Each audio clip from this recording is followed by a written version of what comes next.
అందరికీ నమస్తే. నేను మీ Kavya. Welcome back to my channel Kavya's food diary. ఇవాల్టి వీడియోలో మరొక స్పెషల్ రెసిపీతో మీ ముందుకొచ్చానండి. ఇన్ని రోజులు మరిగించి వేయించి చేసే ఉసిరికాయ పచ్చళ్ళు చూసాం కదా. కానీ ఈ రోజు నో బాయిల్ నో ఫ్రై పూర్తిగా రా ఆమ్లతో సంవత్సరం పాటు నిల్వ ఉండేలా ఉసిరికాయ నిల్వ పచ్చడి ఎలా చేయాలో చూపిస్తాను. మరి లేట్ చేయకుండా వీడియోలోకి అయితే వెళ్ళిపోదాం. ముందుగా ఈ ఉసిరికాయ నిల్వ పచ్చడి చేసుకోవడం కోసం నేను ఇక్కడ 1/2 కేజీ వరకు ఉసిరికాయలని తీసుకున్నానండి. ఇవి కాస్త పెద్ద సైజులో ఉండేలాగా తీసుకోవాలి. ఇప్పుడు వీటిని శుభ్రంగా కడుక్కోవాలండి. అందుకోసం ఒక బౌల్లో వాటర్ వేసుకొని వాటర్లో కొంచెం ఉప్పు అలాగే కొంచెం పసుపు కూడా వేసుకోవాలి. ఇలా ఉప్పు పసుపు వేయడం వలన దానిపైన ఏమైనా జిడ్డు ఉన్నా లేదంటే ఇలాంటి బ్యాక్టీరియా ఉన్నా వెళ్ళిపోతుంది. ఇలా వాటర్లో వేసిన ఉసిరికాయలని ఒకసారి ఇలా రబ్ చేస్తూ వాటిపైన ఉన్న డర్ట్ అంతా క్లీన్ చేసుకోవాలండి. ఇలా క్లీన్ చేసుకొని అలా వాటర్లోనే హాఫ్ అన్ అవర్ నుంచి 1 అవర్ వరకు అయితే నానబెట్టుకోవాలండి. నేను ఇక్కడ హాఫ్ అన్ అవర్ నానబెట్టానండి. హాఫ్ అన్ అవర్ తర్వాత చూపిస్తున్నాను. ఇప్పుడు ఈ వాటర్ అంతా వంపేసుకొని వాటిని అన్నిటిని ఒక డ్రై టవల్ పైన వేసి మొత్తం అంతా వాటర్ లేకుండా క్లీన్ చేసుకోవాలండి. మొత్తం డ్రై అయ్యేంత వరకు ఉసిరికాయలు అన్నింటినీ తుడుచుకోవాలి. ఇలా వాటర్ ఏమీ లేకుండా తుడుచుకున్న తర్వాత వీటన్నింటినీ చిన్న చిన్న పీసెస్ లాగా కట్ చేసుకొని ఒక బౌల్లోకి అయితే వేసుకోవాలండి. ఇలా వీడియోలో చూపిస్తున్నట్టుగా కాట్లు పెట్టుకొని చిన్న చిన్న మూన్ షేప్ లో అయితే కట్ చేసుకోవాలండి. నేనైతే ఇక్కడ ఉసిరికాయల్ని బాయిల్ చేయట్లేదు, అలాగే ఫ్రై కూడా చేయట్లేదండి. పచ్చిగానే ఉసిరికాయ పచ్చడి అయితే చూపిస్తున్నాను. ఇప్పుడు ఈ ఉసిరికాయ నిల్వ పచ్చడి కోసం మసాలా పొడిని అయితే ప్రిపేర్ చేసుకుందామండి. అందుకోసం స్టవ్ పైన ప్యాన్ పెట్టుకుని 1 టేబుల్ స్పూన్ ఆవాలు అలాగే ఒక 1/2 టేబుల్ స్పూన్ మెంతులు వేసి లో ఫ్లేమ్ లో వేయించుకోవాలండి. ఇవి ఎక్కువగా వేగాల్సిన పని లేదు, కాస్త దాంట్లో ఉన్న మాయిశ్చర్ పోయేంత వరకు మాత్రమే వేయించుకోవాలి. ఇలా వేగిన తర్వాత వీటన్నింటినీ ఒక మిక్సింగ్ బౌల్లోకి తీసుకొని మెత్తటి పొడిలాగా చేసుకోవాలండి. ఇక్కడ నేను 500 గ్రామ్స్ వరకు ఉసిరికాయలు తీసుకున్నాను కదా, దానికి సరిపడా ఆవపిండి అయితే ప్రిపేర్ చేసుకున్నానండి. ఈ మసాలా పొడిని మెత్తగా పిండిలాగా పట్టుకోవాలండి. మీకు ఎక్కడైనా కాస్త బరకగా ఉంటే జల్లించి తీసుకోండి. ఇలా చేసుకున్న ఈ మసాలా పొడిని ఒక బౌల్లోకి తీసుకొని పక్కన పెట్టుకోండి. ఇప్పుడు మనం మసాలాలు అయితే కలుపుకుందామండి ఉసిరికాయ ముక్కల్లో.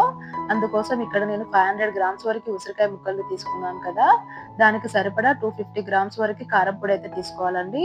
అలాగే 100 నుంచి 150 వరకు సాల్ట్ అయితే తీసుకోవాలండి.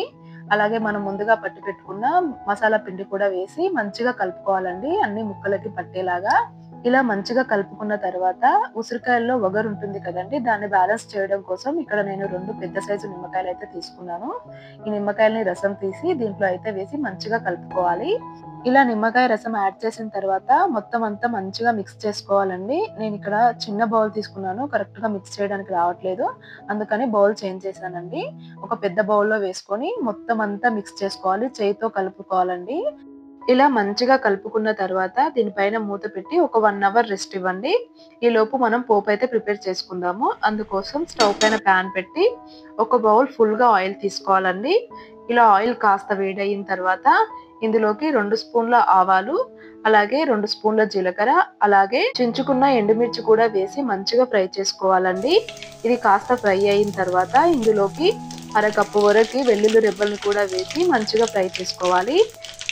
ఇలా అన్ని కూడా ఫ్రై అయిన తర్వాత స్టవ్ ఆఫ్ చేసుకొని మనం పోపునైతే చల్లారబెట్టుకోవాలండి. కంప్లీట్ గా చల్లారిన తర్వాతనే ఈ పోపుని మనం ఉసిరికాయ ముక్కల్లో యాడ్ చేసుకోవాలి. ఇప్పుడు పోపు అయితే కంప్లీట్ గా చల్లారిందండి. ఇప్పుడు మనం ఉసిరికాయ ముక్కల్లో అయితే యాడ్ చేసుకుందాము. చూడండి 1 అవర్ తర్వాత చూపిస్తున్నాను ఉసిరికాయ ముక్కల్ని.